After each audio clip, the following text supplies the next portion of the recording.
الله لا إله إلا هو الحي القيوم لا تأخذه سنة ولا نوم. Assalamualaikum warahmatullahi wabarakatuh. Kaum muslimin rahimakumullah. Marilah kita lanjutkan pembahasan kita tentang 14 episode perjalanan kehidupan manusia. Saat ini sampai pada episode yang ke-8, yaitu Yaumil Hisab, yaitu perhitungan amal-amal manusia ya, untuk dimintai pertanggungjawaban di hadapan Allah Subhanahu wa taala dan diberikan balasannya. Sangat banyak ayat-ayat dalam Al-Quran dan hadis sahih dari Rasulullah Muhammad Sallallahu Alaihi Wasallam yang menjelaskan tentang Yaumil Hisab. Dalam surat Al-Ghasyiyah ayat 25-26 Allah menjelaskan, A'udzu billahi minasyaitonir rajim. Inna ilaina iyabahum thumma inna alaina hisabahum. Sesungguhnya kepada kami manusia itu akan dikembalikan dan kewajiban kami Allah yang akan menghisabnya. Tentang Yaumil Hisab ada banyak sekali ayat yang membahasnya, di antaranya surat Al-Ghafir ayat 17. Allah menjelaskan bahwa innallaha sari'ul hisab.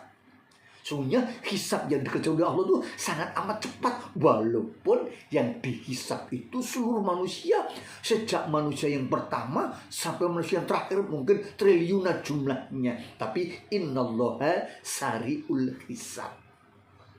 Yang berikutnya dalam surat Kahfi ayat 48 dikatakan wa uridu ala rabbika soffan. Ya, manusia itu akan dibawa, didatangkan di hadapan Allah Subhanahu wa taala dalam keadaan soffan, berbaris. Maka ada rombongan-rombongan.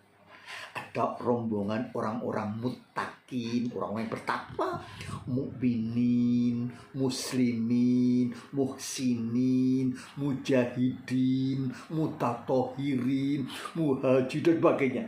Calon penghuni surga. Ada pula golongan orang-orang yang calon menjadi penghuni neraka, di antara orang-orang musyrikin, kemudian kafirin, munafikin, zolimin, mujrimin, calon penghuni neraka, berombong-rombongan. Artinya sangat amat banyak. Yang berikutnya di dalam surat At-Taghabun ayat 9 Allah menjelaskan bahwa Yaumil Hisab itu sama dengan Yaumut Taghabun, hari pengungkapan, hari pemaparan amal-amal manusia secara komprehensif, baik amal-amal yang disengaja maupun tidak disengaja, yang kecil atau yang besar, sejak manusia dewasa hingga ketika meninggal. Semua akan ditayangkan, karena amal itu, semua amal manusia itu akan dicatat, ditulis, didengar, direkam, disoting, dan disimpan, dan akan ditayangkan dan akan diberikan balasan.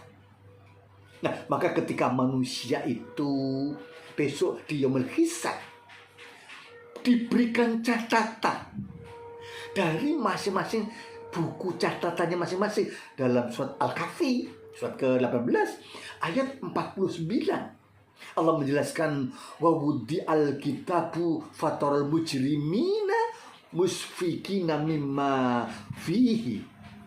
Jadi, dan diletakkanlah kitab catatan amal. Catatan amal orang-orang yang baik namanya iliyin. Catatan amal orang-orang yang durhaka, yang berdosa, kafirin, munafikin, zolimin, itu namanya sijin. Nah, ketika dibuka kitab catatannya itu, fatorul mujrimin, orang-orang yang suka berbuat dosa itu ketakutan, sangat amat takut melihat apa sih yang tertulis dalam catatan amalnya itu. semua dosa, semua kesalahan yang besar maupun kecil, termasuk ucapan ataupun perbuatan, semua dicatat rapi, komprehensif, lengkap, akurat. Maka tidak meninggalkan satu ucapan pun, tidak meninggalkan satu perbuatan pun yang tidak ditulis, yang tidak direkam, yang tidak ditayangkan, yang tidak dihisab. Semuanya akan dimintai pertanggungjawaban di hadapan Allah Subhanahu wa Ta'ala. Ketika di dunia, maka bisa mengelak, bisa menghindar. Katakanlah misalnya ada orang yang menjadi pejabat dengan ijazah palsu, bisa mengelak dengan mengundang para orang-orang juru bicara ataupun juga pengacara yang bisa membela kesalahannya, menutupi dosa-dosa kesalahannya, bisa membayar hakim, menyuap hakim dan sebagainya, bisa. Tetapi ketika di yaumil hisab, hisabnya Allah itu cepat, sempurna, akurat, ya, karena Allah memiliki mekanisme yang paling hebat. Kalau di dunia ada CCTV, bisa mengetahui secara detail gitu ya tentang perbuatan seseorang di jam tertentu, tempat tertentu. Sedangkan di hadapan Allah, semua perbuatan maupun ucapan manusia dimanapun, kapanpun akan tertulis, tersimpan, terekam, tervideo. Allah menjelaskan dalam surat Yasin ayat 65, Al-yawma nahtimu ala abahihim wa tukallimu aydihim wa tashhadu arjuluhum bima kanu yaksibun. Hari itu ya mulutnya ditutup, dikunci, kalau bahasa sekarang itu diplakban, dikunci, dilas, artinya betul-betul tidak bisa bicara, mulutnya tertutup rapat. Kemudian Allah menjelaskan waktu kalimun aidihim, waktu kalimuna aidihim, maka berbicaralah tangan, ya, menyampaikan perbuatan-perbuatan dari bosnya, arti manusianya itu sendiri. Watashadu, ya, dan memberikan kesaksian arjuluhum, kakinya, kemana dia pernah diajak, ya. Kemudian yang perlu menjadi perhatian, bahwa yang dikunci mulutnya itu adalah orang-orang yang di dunia itu suka membantah, ngeyel, mungkir janji, mengelak atas dosa-dosanya. Adapun orang beriman, orang-orang soleh itu karena tidak membantah, semua yang dalam kitab catatan amal itu diakui, dan bahkan mereka itu bahagia karena catatan amalnya bagus-bagus, semua nilainya bagus, dosanya ada tapi sedikit. Mereka happy, maka tidak perlu membantah, sehingga mulutnya tidak perlu dikunci. Dari ayat-ayat ini adalah kita ambil pelajaran, hendaklah kita senantiasa berhati-hati, memanage kolbu kita, memanage lisan kita, memanage langkah kita, ibadah kita, perbuatan kita. Kita yakinkan bahwa semua ucapan kita itu benar, mendapatkan pahala, diridhoi Allah Subhanahu wa Ta'ala. Setiap perbuatan kita tuh benar, baik, bagus, dan benar, sehingga mendapatkan ridho dari Allah Subhanahu wa Ta'ala, dicatat sebagai orang yang baik.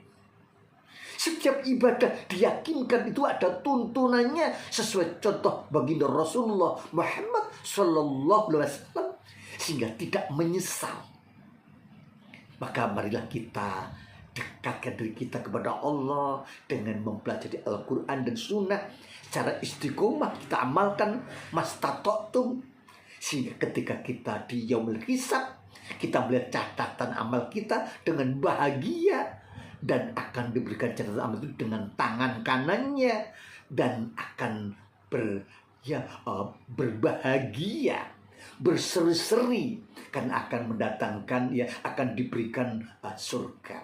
Mudah-mudahan kita selamat, dimudahkan hisab kita di yaumil hisab. Amin Allahumma amin. Kurang lebihnya mohon maaf. Akhirul kalam. Assalamualaikum warahmatullahi wabarakatuh.